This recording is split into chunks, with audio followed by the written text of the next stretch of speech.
कक्षा 8वीं हिंदी व्याकरण में पुनः आपका स्वागत है।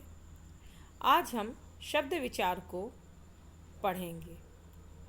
कुछ चीज़ें हम पहले पढ़ चुके हैं, उसी के आगे जो हमें अध्ययन करना है वह अध्ययन करेंगे।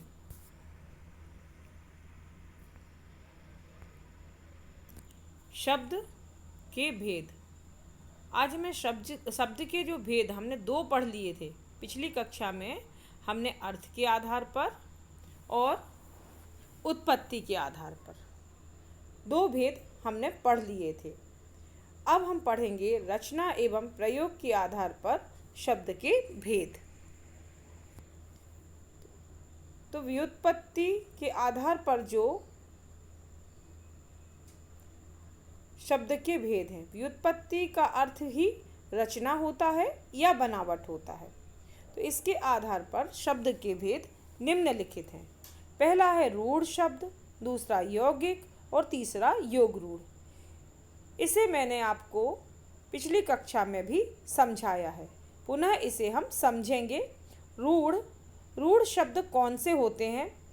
जो शब्द किन्हीं अन्य शब्दों के योग से ना बने हों, यानी किन्हीं शब्दों को जोड़कर उन्हें नहीं बनाया गया हो और किसी विशेष अर्थ को प्रकट करते हों।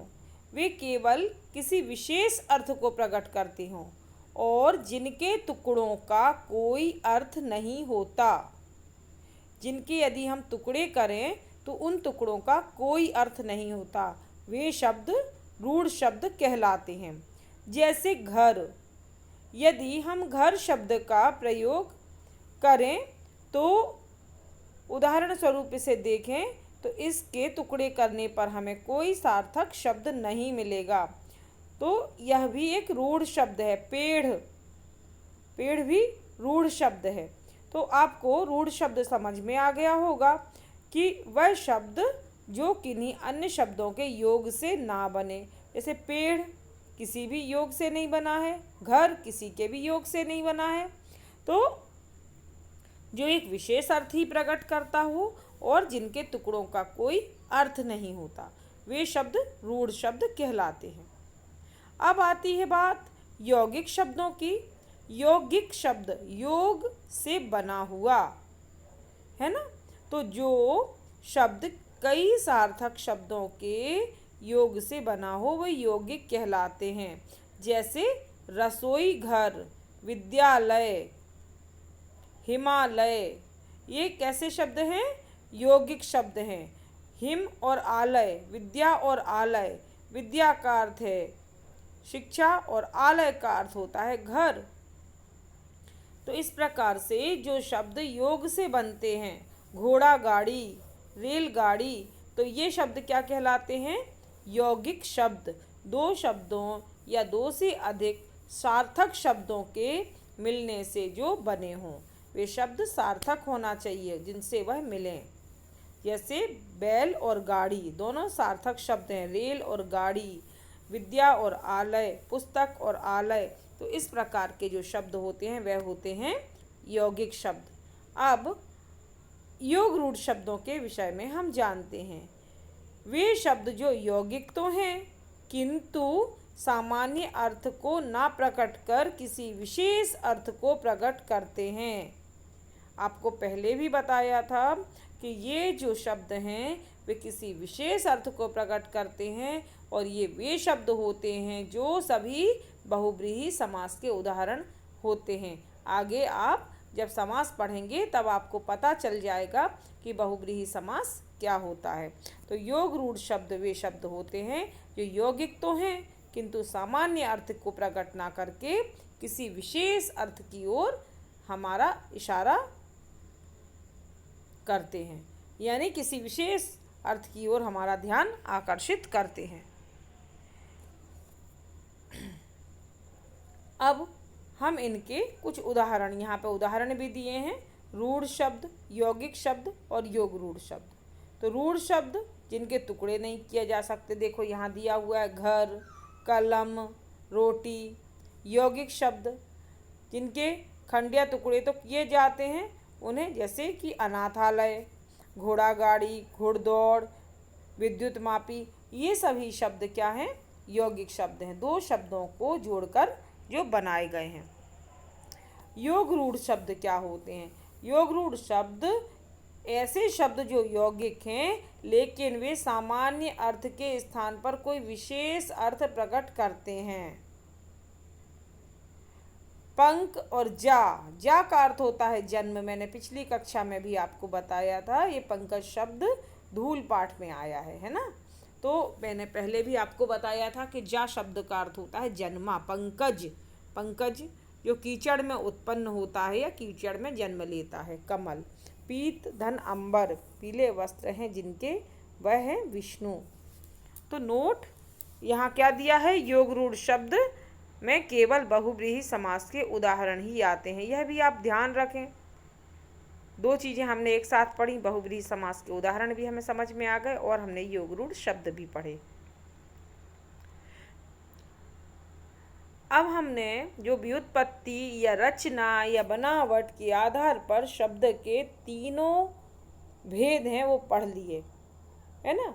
रूढ़ शब्द, यौगिक शब्द और योग रूढ़ शब्द। आशा है आपको समझ में आ गया होगा।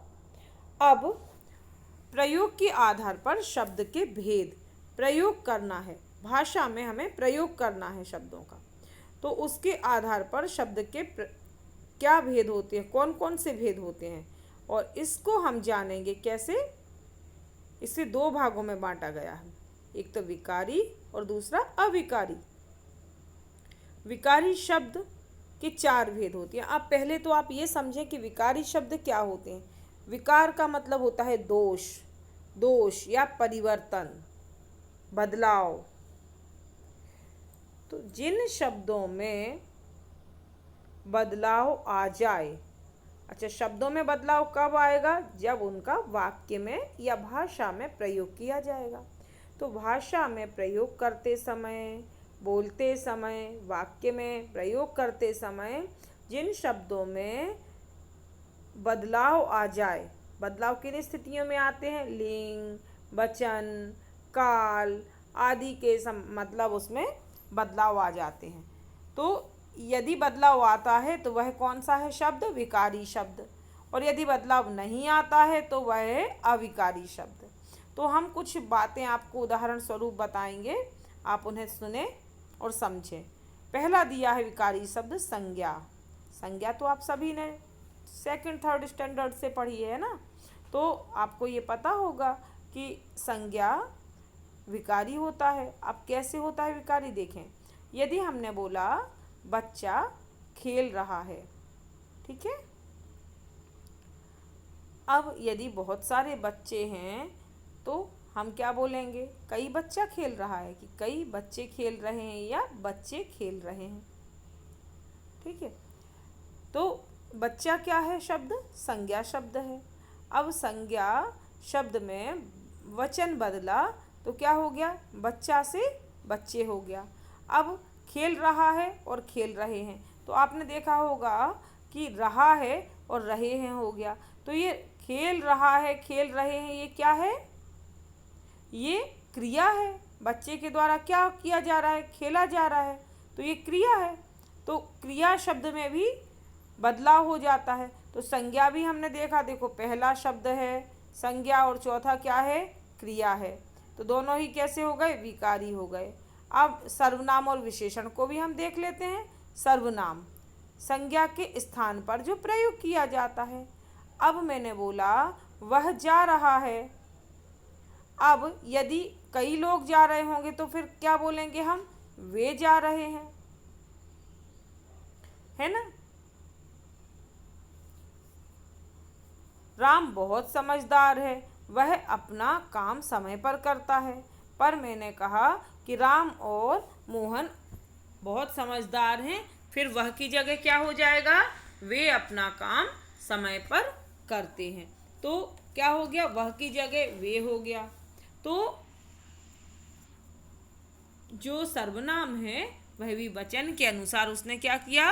वह का वे हो गया। एक वचन था तो वह था, और बहुवचन आया तो वे हो गया। तो क्या हुआ यहाँ पर, सर्वनाम में भी परिवर्तन आ गया। अब आती है बात विशेषण की।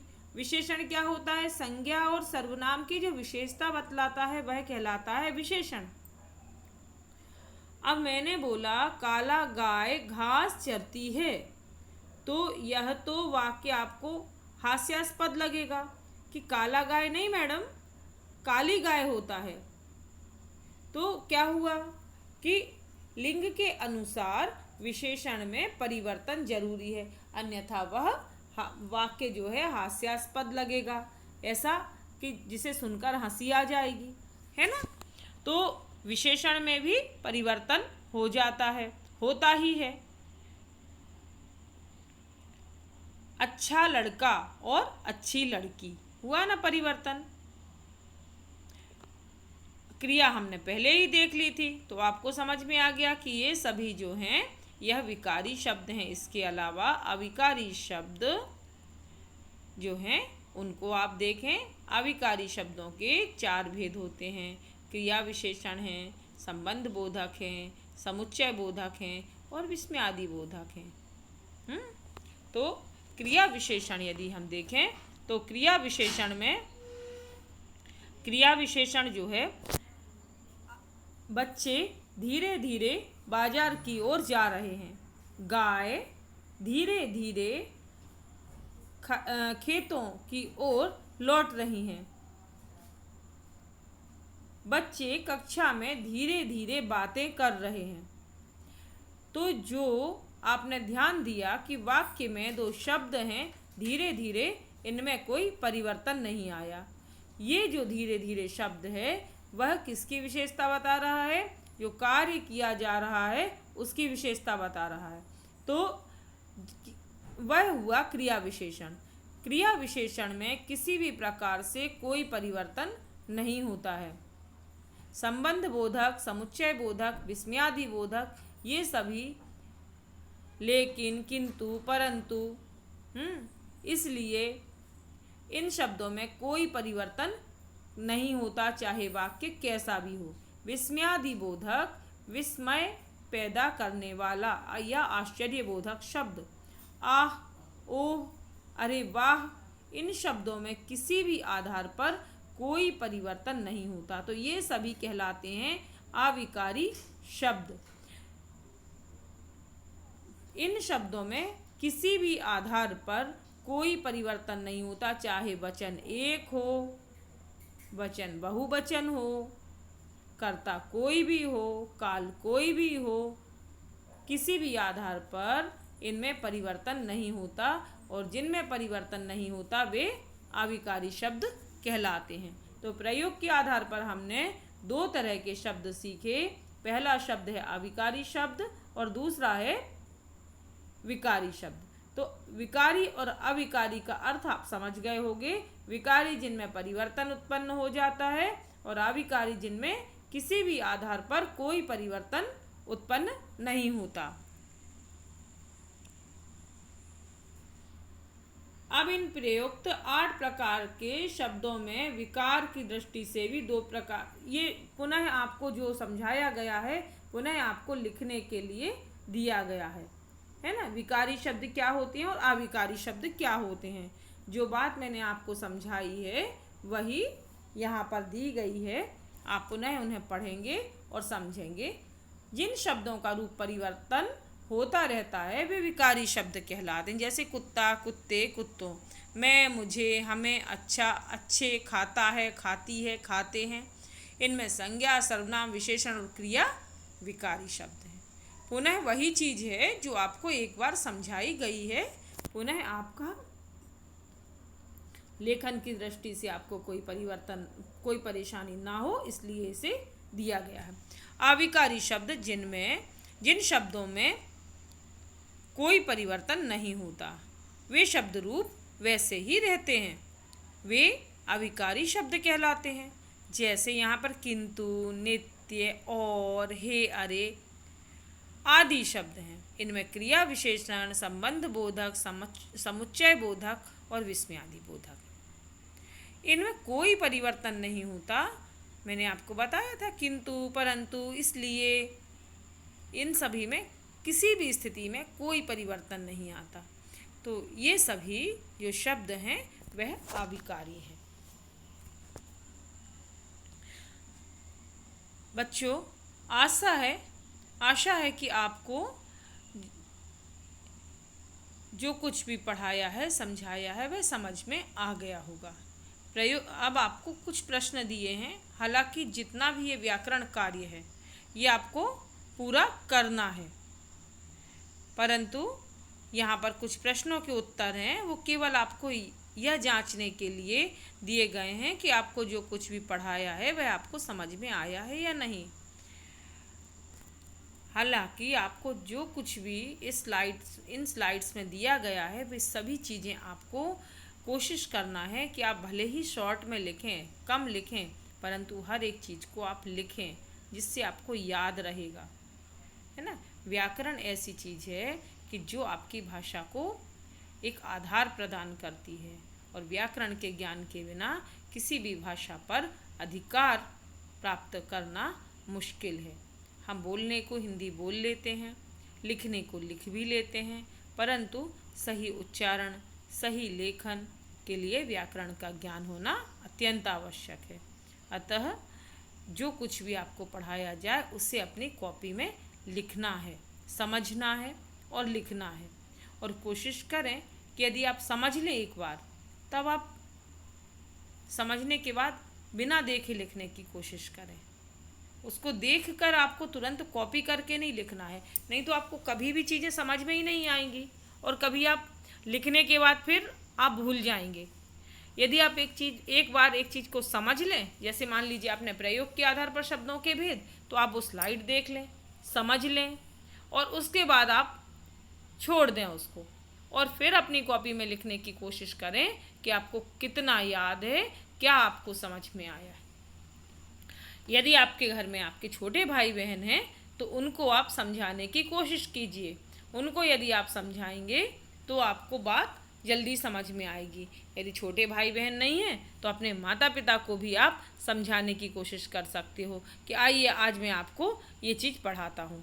तो उसमें क्या होगा बेटा, आप लोगों का जो कहना चाहिए आत्मविश्वास भी बढ़ेगा।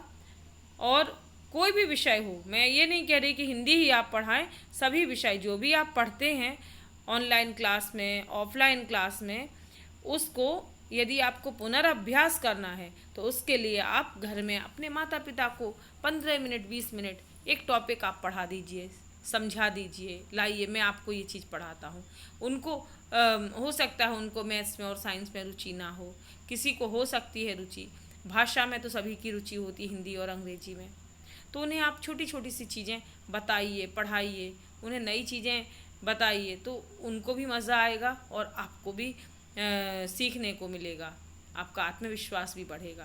तो आप ये ध्यान रखें कि आप जो कुछ भी जो है पढ़ें, सीखें तो अपनी कॉपी में बिना देखे लिखें, संभव हो तो अपने घर में छोटे भाई बहन, अपने माता पिता जो भी हों उनके लिए आप थोड़ा सा बताने का, पढ़ाने का प्रयास करें, है ना, जिससे आप अच्छे से अच्छा कर पाएँ। तो पहला प्रश्न है प्रयोग के आधार पर शब्दों के भेद उदाहरण सहित लिखना। जितने ज़्यादा से ज़्यादा उदाहरण आप लिख सकते हैं उतने ज़्यादा उदाहरण लिखिए, जिससे क्या होगा, आपने जो कुछ भी पढ़ा है वह आपको अच्छे से समझ में आ जाएगा। क्योंकि व्याकरण कभी भी नियमों को रटकर नहीं सीखी जा सकती। यदि आप एग्जाम्पल के द्वारा, उदाहरण के द्वारा यदि आप उसको समझेंगे तो आपको व्याकरण बहुत जल्दी समझ में आएगी। परिभाषाएं रटने से कभी भी व्याकरण समझ में नहीं आती। तो आप जो एग्जाम्पल हैं उन एग्जाम्पल को, उदाहरण को अच्छे से समझ लीजिए, और आपने यदि उदाहरण समझ लिया अच्छे से तो आपको कुछ भी रटने की आवश्यकता नहीं है। क्योंकि रटने से ना तो व्याकरण कभी सीखी जा सकती है और ना ही समझी जा सकती है ना। तो रटना नहीं है आपको क्या करना है, उसके जो उदाहरण हैं उनको अच्छे से समझ लेना है। जब आप उदाहरण समझेंगे तो आपको अपने आप समझ में आ जाएगा। रचना के आधार पर शब्द के भेद उदाहरण सहित लिखना है और योग रूढ़ शब्द के 5 उदाहरण आपको लिखना है। और बाकी का जितना भी कुछ है इसमें वो सब आपको थोड़ा थोड़ा सभी से लिखना है। और उदाहरण तो आप जितने भी लिख सकते हैं अपने मन से उतने उदाहरण लिखिए, क्योंकि उदाहरण से ही आपने जो सीखा है वह आपको लगेगा कि मुझे कितना समझ में आया। आशा है आपको जो कुछ आज पढ़ाया है वह समझ में आ गया होगा। यदि किसी भी प्रकार से आपको कुछ न समझ में आ पाया हो तो आप पूछ सकते हैं, ऑनलाइन क्लास में भी पूछ सकते हैं और ऐसे भी आप पूछ सकते हैं। ठीक है, तो इसी आशा के साथ कि आपने ठीक से समझा होगा